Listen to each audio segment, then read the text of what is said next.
Bonjour mes frères et sœurs, j'espère que vous allez bien aujourd'hui. C'est ma phrase par laquelle je commence à chaque fois. J'espère vraiment que vous allez bien et que le Seigneur vous a assisté à chaque instant de votre vie, dans votre journée, et je suis sûre qu'il le fait. Eh bien aujourd'hui nous sommes déjà au 12e jour et voilà, je suis dans la joie de découvrir encore ce que le Seigneur va nous annoncer, va nous partager, va nous enrichir. Que le Seigneur soit loué. Seigneur mon Dieu, je te confie Seigneur ce moment.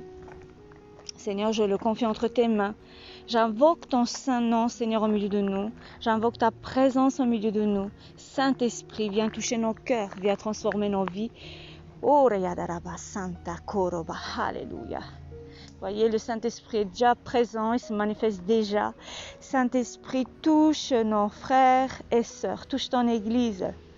Oh, communique la grâce du Seigneur dans leur cœur.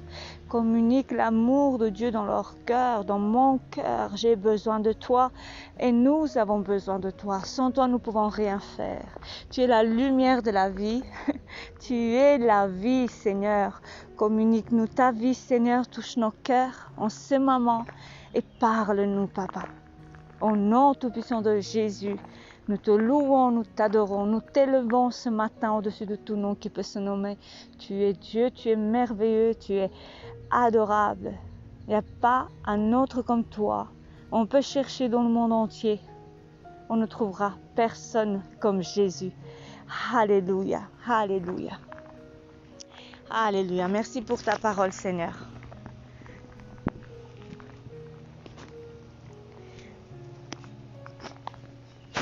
La vraie repentance libère les bénédictions du Père. C'est le thème d'aujourd'hui. L'exemple le plus parlant de repentance que je connaisse dans la Bible se trouve dans la parabole du Fils prodigue. Je suis sûre que la plupart d'entre vous se souviennent de cette histoire. Il s'agissait du fils cadet. Il réclama tout son héritage, prit l'argent, quitta son père et sa maison, s'en alla dans un pays lointain et gaspilla tout son argent en vivant de manière débridée. Puis, lorsqu'il eut dépensé tout son argent, survint une grande famine dans le pays et il se retrouva très affamé. Il tomba si bas qu'il dut se mettre au service d'un habitant de ce pays qui lui donna la tâche de nourrir les cochons. La parole dit qu'il aurait tant voulu remplir son ventre avec la nourriture des cochons, mais que personne ne lui donnait rien. Et nous avons ici l'image de sa repentance. Elle est tellement frappante. Rentrant alors en lui-même, il se dit : combien d'ouvriers de mon père ont du pain de reste, tandis que moi, je meurs de faim. Je vais aller vers mon père et je lui dirai : Père, j'ai péché envers le ciel et contre toi. Je ne mérite plus d'être appelé ton fils. Traite-moi comme l'un de tes ouvriers. Il alla vers son père. Comme il est encore loin, son père l'aperçut et fut pris de pitié.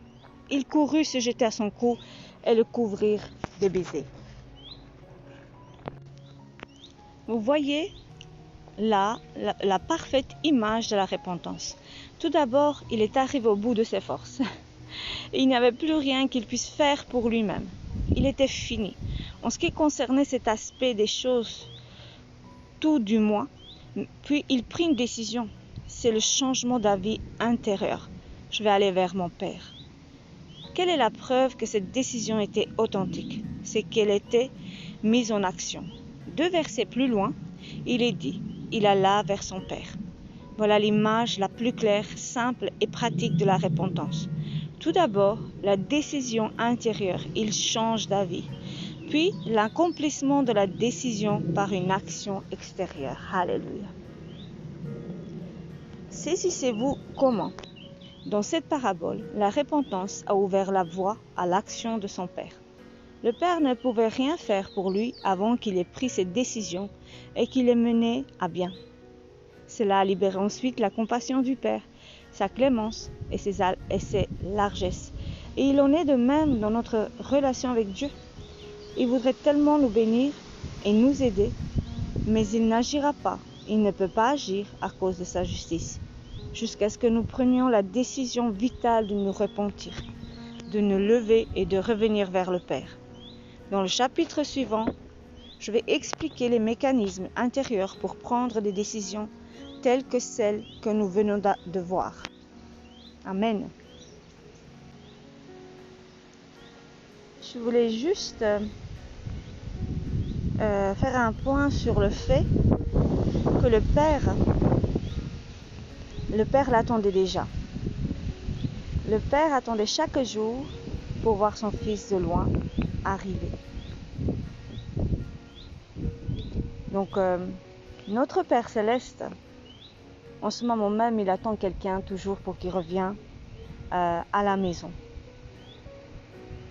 Car si on ne revient pas sur notre décision, si on ne revient pas si on ne s'arrête pas sur le chemin dans lequel nous marchons, nous avons parlé hier de ça, ce que veut dire repentir, de s'arrêter et de faire demi-tour, eh bien le Seigneur ne peut pas manifester sa bonté, ne peut pas nous bénir. Ça l'empêche beaucoup. Mais le Père nous attend chaque jour. Le Père est là, il nous attend. Et souvent, le monde, par manque de connaissances, il dit Dieu n'existe pas. Ou alors Dieu m'a abandonné. Il a d'autres choses à faire. C'est triste quand j'entends des réflexions comme ça. Le Seigneur ne veut pas être partout. Mais le Seigneur est partout. Le Seigneur est partout. Il est omnipotent, omniprésent, il est partout. Il suffit de prendre cette décision à l'instant même et de dire Seigneur, je reviens à la maison. Père, je reviens à toi. Père, je reviens à toi. Pardonne-moi car j'ai péché contre toi. J'ai péché contre toi. Je me suis éloignée. J'ai mal parlé, j'ai mal jugé. Je te demande de me pardonner. Accepte-moi dans ton royaume. Pardonne-moi. Aïe, et Dieu est tant fidèle. Oh, Papa est tant fidèle. Il vous attend en ce moment même. Oh mon Dieu, avec les bras ouverts, avec le cœur qui soupire après vous. Le cœur qui soupire après ses enfants. Je suis une maman. Et lorsque je ne vois pas mes enfants une journée, que ce soit qui doivent aller à l'école, qui s'éloignent un petit peu, il y a directement ce manque. Parce que c'est comme s'ils font partie de moi. Ils sont sortis de moi. Je peux le comprendre quand Jésus l'a dit. Oh Père, ils ont cru que je suis sortie de toi. Oui, nous sortons du Père. Et il nous connaît chacun par notre nom. Alléluia. Et aujourd'hui, tu manques à Dieu. Il soupire après toi. Prends cette décision. Toi qui s'es éloigné, qui s'est égaré, Dieu ne t'a jamais abandonné. C'est toi qui s'est éloigné. C'est toi qui es perdu dans ce monde. Et tu es perdu. Laisse-toi trouver par le Seigneur. Il te cherche. Il a laissé les 99 brebis là à bien manger paisiblement sur des verts pâturages. Et il vient te chercher. Et aujourd'hui, c'est peut-être ton tour. Ouvre ton cœur et accepte de revenir. Arrête-toi là où tu es. Retourne vers ton Créateur, vers ton Dieu, vers ton Père, au nom de Jésus. Alléluia. Nous allons faire cette prière du jour concernant la repentance. Si vous êtes d'accord, ouvrez votre cœur à Dieu. Cher Père, merci pour la grâce de la repentance. Je choisis d'avoir un cœur repentant afin que tu puisses libérer tes bénédictions. Aide-moi par ton Esprit Saint à voir clairement la différence entre la vraie repentance et le remords. Et aide-moi, si besoin est, à changer d'avis et agir selon les impulsions de ton esprit. Au nom de Jésus. Amen.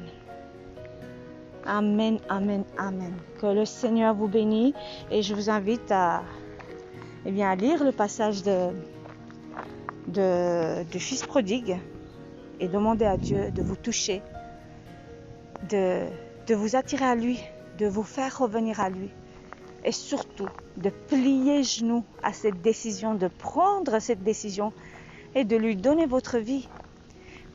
Vous savez, nous sommes comme un enfant, petit enfant, dans ce monde. Et sans Dieu, vous imaginez, vous laisser un enfant vivre tout seul, sans parents, sans aucun exemple, sans aucune directive d'une maman et d'un papa.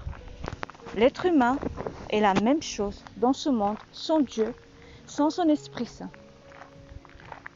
Mais lorsque nous venons à Dieu, là, il y a un verset de la Bible qui nous dit que l'homme qui était possédé, il a été libéré. Donc celui qui était dans les sépulcres, dans le cimetière, qui cassait toutes les chaînes, une fois délivré, on l'a retrouvé assis, vêtu et dans le bon sens. Donc notre vie peut être bénie que dans le Seigneur. Mes frères et sœurs, que le Seigneur vous bénisse, qui vous touche aujourd'hui, qui vous donne un cœur qui se répand et qui revient de prendre cette décision de s'arrêter et de revenir au nom de Jésus-Christ. Vous serez bénis, vous serez heureux. Oh, Dieu est bon. Et à demain, frères et sœurs, pour le 13e jour. Et on continue dans ce même thème. La décision nous appartient. Tout dépend de toi. Si toi tu dis non, le Seigneur te respecte et te dit ok. Il va peut-être encore assister parce qu'il t'aime. Il insiste déjà peut-être depuis longtemps pour que toi tu acceptes de venir à lui. Mais aujourd'hui, prendre cette décision, ne refuse plus. Mais si tu viens, tu seras que béni. Ma sœur, mon frère, tu seras que béni. Que le Seigneur vous bénisse. À demain, frères et sœurs. Amen.